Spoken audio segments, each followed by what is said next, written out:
ውድ የአማራ ልጆች እንደምን አላችሁ? ዘመነ ካሴ በትናንትናው ዕለት ያሰራጨው የከተማ አመጽ ጥሪ እጅግ በጣም አደጋ ነው። መቼም ከታሪክ ካልተማርን በስተቀር ታሪክ የምናነበው ከታሪክ ለመማር ነው። ከታሪክ የማይማር ደግሞ ታሪክን እንደገና ስህተትን መልሶ ለመድገም የተዘጋጀ አካል ነው ማለት ነው።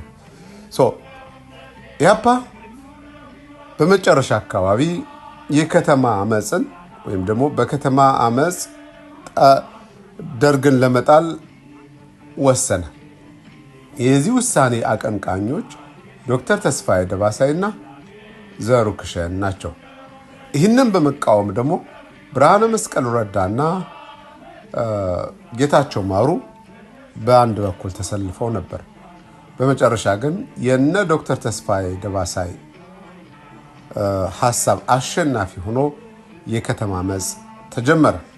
ያ የከተማ አመጽ በተወሰነ ደረጃ ትንሽ የመኢሶ አባላትንና የደርግ መንግስቱ ኃይለማርያምን ቢያቆስልም ግን በመሰረታዊ መልኩ የኢህአፓ አመራሮችን ወይም የኢህአፓን በአጠቃላይ ከስር መሰረቱ የነቀለ እርምጃ እንዲወሰድባቸው አድርጓል። በዚህም እርምጃ በጣም ኢህአፓ ያልሆኑ ንጹሃን ወጣቶች እንዲያልቁ ምክንያት ሆኗል። በዚህም ሳቢያ ዶክተር ተስፋዬ ደባሳይ ከፔፕሲ ህንፃ አዲስ አበባ ተወርሮ እንዲሞት መደረጉና ከዛ በኋላ የኢህአፓ የፖለቲካ እንቅስቃሴ መሞቱ ይነገራል። ይህ ታሪክ ሰንዶ አስፍሮ ያስቀመጠውና በኋላ ጊዜ ብዙ የኢህአፓ አባላት ወይም ደግሞ የኢህአፓ ወቅት የነበሩ ሰዎች የተቹት ነገር ነው። በተለይ ደግሞ ዳኛው ማን ነው የብርሃነ መስቀል ረዳን ታሪክ በተመለከተ ባለቤቱ የጻፈችው፣ ሌላው ደግሞ ታወር ኢን ዘ ስካይ ወይም ማማ በሰማይ በህይወት የተጻፈው የጌታቸው ማሩ ፍቅረኛ የነበረች የጻፈችው መመልከቱ በቂ ይመስለኛል። የዛሬውን ይህንን መግቢያ አድርጌ ያቀረብኩላችሁ ወንድማችን አማኑኤል ዘጎንደር የዘመነ ካሴን አካሄድ የተቸበትን አጭር ጽሑፍ ላቀርብላችሁ ብቻ ነው። በአርበኛ ዘመነ ካሴ ይላል አማኑኤል ዘጎንደር እየመጡ ነው ያለውን ህዝብ በሞት እያስቆጡን ነው ብሎታል። ሰውየው የጫካ ስልጣን አዋግቶት ትግል ካጓተቱት ውስጥ አንዱ ነው። ይህ ግልጽ ነገር ነው። ለጫካው ስልጣን ብሎ ትግሉን አፈር ደሜ ካስገባውና በብዙ መልኩ ከጎዳው አንዱ እሱ ነው። ምንም እንኳ በጠንካራ ልጆች ጥረት ትግሉ በተለይ ደግሞ በሸዋ በጣም እየገሰገሰ መሆኑን እያየን ነው። በጎንደርም ሽፍቶቹ ቢያስቸግሩም አሁንም ጥሩ እንቅስቃሴ ነው። በወሎም እንዲሁ ጥሩ እንቅስቃሴ አለ።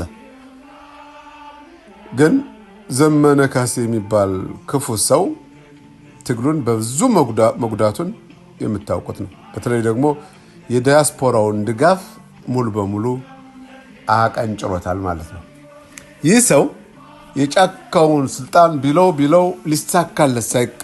ሳይሳካለት ሲቀር ወደ መጨረሻ ደግሞ የነ ዶክተር ደባሳይን መንገድ ተከትሎ የጫካ ስልጣን የከተማ አመጽ ቀስቅሷል ማለት ነው። እንግዲህ ወንድማችን አማኑኤል ዘጎንደር እየመጡ ነው ያለውን ህዝብ እያስቀጡን ነው ብሎ ሊያዘምር ነው ማለት ነው። ወደ ጉዳዩ ስመጣ ይላል ወንድማችን አማኑኤል ዘጎንደር ትናንት ባደረገው ንግግር የጫካው ትግል አቅቶናል፣ የከተማ አመጽ ቀስቀስ የሚለውን ቃል ሙሉ በሙሉ የሚተካ ነገር ተናግሯል።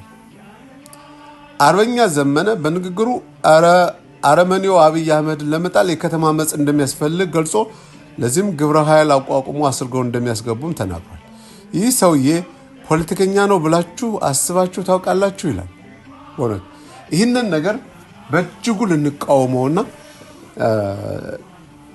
ህዝቡንም ከጥቃት ወጣቱንም በተለይ ደግሞ የአማራ ወጣት ተለይቶ እንዲጠቃ መንገድ እየከፈተ መሆኑን አውቀን በእጅጉና ልንቃወመው ይገባል። በተለይ ደግሞ በከተማ የምትኖሩ የአማራ ወጣቶች ይህ አካሄድ አደገኛ መሆኑን እናንተን ሊጎዳችሁ እንደመጣ ወይም ደግሞ የእናንተን ለማስጨፍጨፍ የተዘጋጀ የደንቆሮ ሐሳብ መሆኑን አውቃችሁ እንድትዘጋጁ እንድትቃወሙት በመሰረቱ እንድትቃወሙት ያስፈልጋል።